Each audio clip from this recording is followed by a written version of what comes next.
This week in IT SPARC Cast News Bytes, humans said stop, ChatGPT said no. Copilot is about to help you check yourself before you wreck yourself, and we say RIP to VGA. Still alive?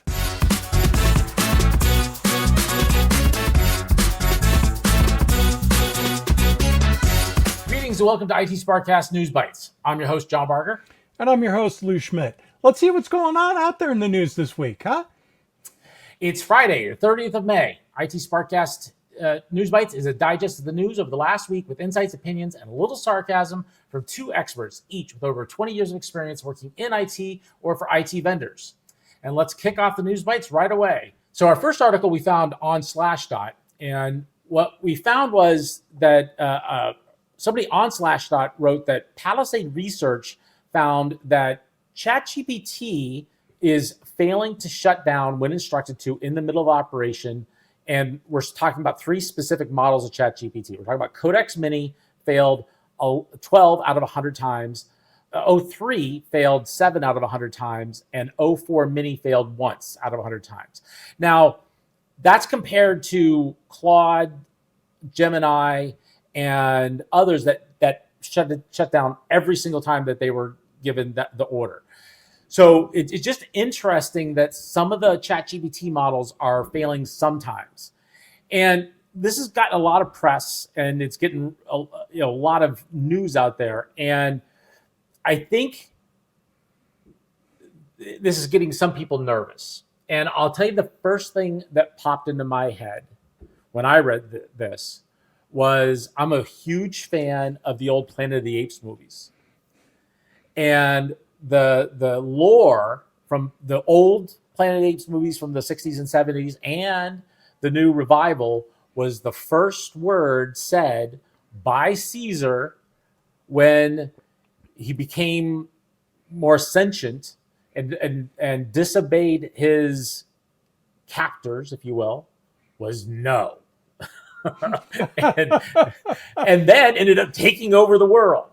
Now, I'm not calling that ChatGPT is going to become the new Caesar and take over the world, and we're going to have Planet of the ChatGPT. But it's really interesting that that's happening here. So, Lou, what do you think's going on here? Well, I dug into it a little just like you did. And what I thought was interesting in their research, folks at Palisade Research did some really great work on this. They did. Is that when they reached out to OpenAI to find out what's going on, they also observed some anomalies in some of the Claude models as well. Those models were trained specifically to get to the answer however they could. So right. The way they train the model is they reward it when it gets the right answer.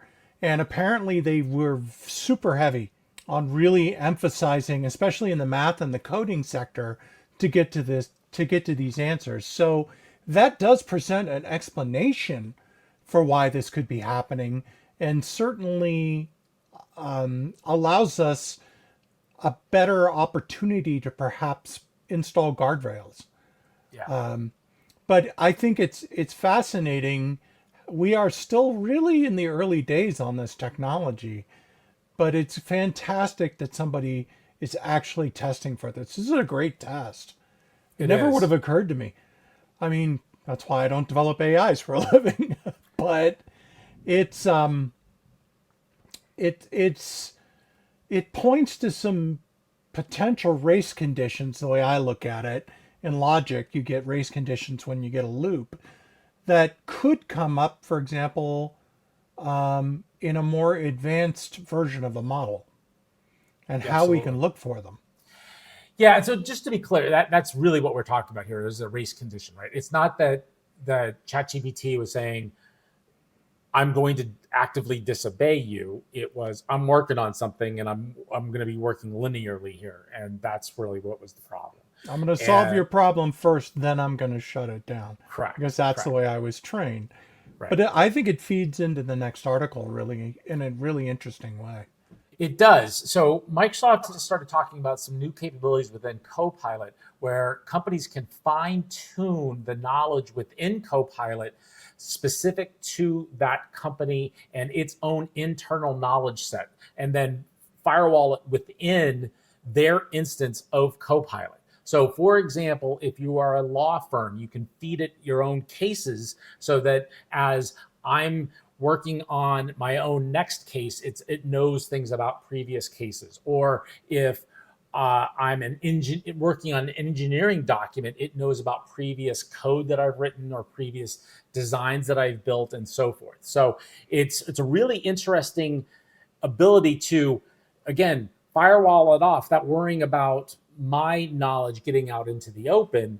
And and you see the example here that we have on the screen where we're showing here is a sample image from Microsoft on the Computer World article, where you are really able to you're really able to ideate with the help of Copilot and have it really take you to that next level. And I think, Lou, I'd like to get your opinion on this, but I think that this is another reason for somebody to get that enterprise agreement from Microsoft and get Office and Copilot for all of its employees, and another way for Microsoft to lock you in to that agreement.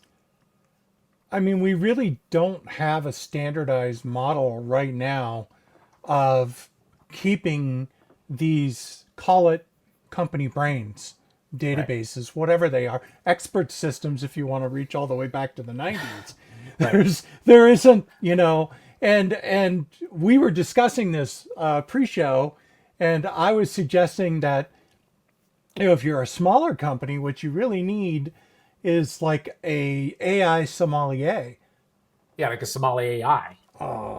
Okay, a sommelier AI. So what we're saying is that you need an AI expert within the company that will help guide the data that's fed into this, right? Or so whether it's this, or if you're using an instance of ChatGPT or Sonnet or whatever it might be, there's going to be a new role that's opened up, whether that's a chief AI officer or some other level, depending on the size of the company, that is going to set the policy and the method of feeding the data into these AI systems. So here's an example. This is a more crude example, but a few years ago, we were getting into AI at a previous company, and there was just a thought of just stop making quiz questions. Just have AI generate the quiz questions, and then you can save time. And this was 2023, early 2023, and so we're talking early ChatGPT timeframe. When things started getting useful. Starting to get useful, but you couldn't just say, well, here's a document, make quiz questions out of it. So a human would still have to review it, and you have to give it guidelines and stuff. So it wasn't like an instant savings of a full person's time. And in this case, again, we need somebody putting guardrails in, somebody that understands AI very, very well, and how to feed it the right data, and how to make sure that you're giving it the right kind of guidance and whatever the tuning is, so that I'm not feeding it superfluous information that's going to confuse it. So I'm not giving it information that is conflicting, and then just maybe causing it to get those hallucinations that we always see and hear about, because I've given it too much information or not enough information in a certain area. And I think that that's going to be a real skill that we're going to see start to arise. And so what I'm saying to those of you listening, maybe this is something that you should be thinking about for your future career, that maybe you could become an AI expert, and you might be able to elevate yourself within your company because of that. Well, it's interesting because this leads to sort of a data scientist type position that might sit under the office of the CTO, for example. But my concern is that somebody from HR or legal will get their hands on this thing. And that is going to depend a lot on how simple it is to tune the model. Right. And I think that you're right, that it probably should fall under maybe the CIO or the CISO, but that they should collaborate with HR and legal, but not fall under HR and legal. Because I think you want to have balance, you want to have safety in mind and ethics in mind, but you want to make sure that you're not too constrained, but you're protected as well. So you want to make sure that it's not creating unsafe or unwanted material, but you're also not bound in ways that are preventing you from doing your job. And that is a challenge, because the rules that HR comes up with and the rules that legal come up with are usually caused by an exception. Right. And that exception was enough of a pain that somebody wrote it down.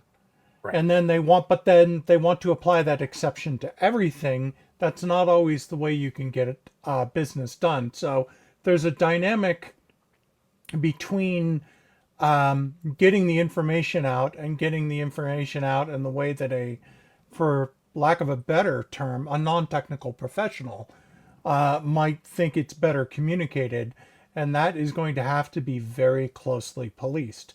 But another question would be, where are we going to get all the hardware to do this stuff? Imagine this. Right now, we are pushing very, very hard against the limits of the physics of silicon.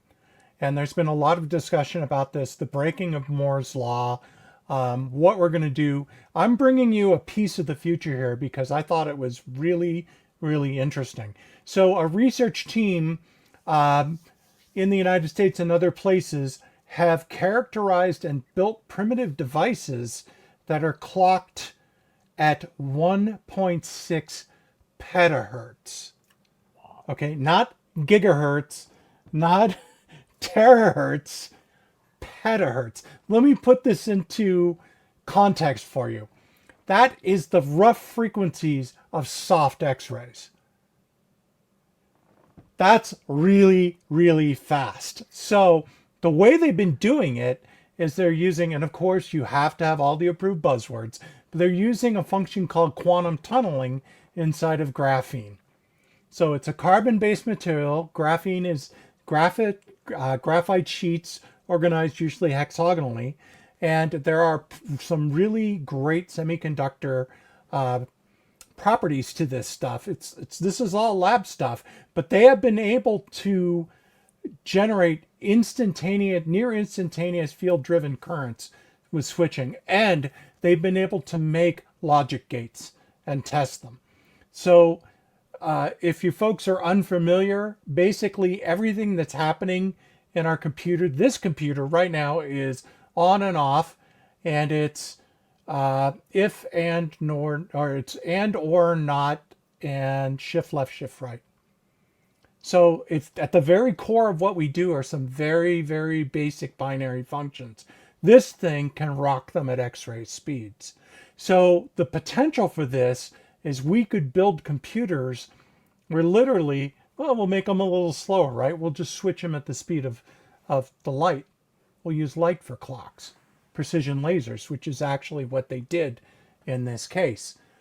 This opens up a possibility by using the quantum tunneling inside of graphene for a whole new level of performance. I mean, ridiculously, like multiple orders of magnitude faster than anything we've ever seen. I keyed on this because I used to do physics for a living, and getting something to switch this quickly is very, very difficult. And they got the breakthrough. So this is something we should definitely be keeping an eye on, because as you switch this small, you're also decreasing the size. You're also potentially getting into new thermal realms, because the way that you get quantum tunneling, it's called tunneling electrons, diodes, and they've been around for a long time, but getting it to work inside of carbon may change your whole profile for the hardware. From thermal, because that's usually a limiter, and like these things, right? Can I get the heat out fast enough? Oh my gosh, this is very, very exciting. Now it would be cooler if it said AI in it, though. It would, but for those of you playing bingo at home, you can check off. Lou said quantum. I did say quantum, and I did. Graphene was very cool in the last decade, so we've got to give a nod to graphene.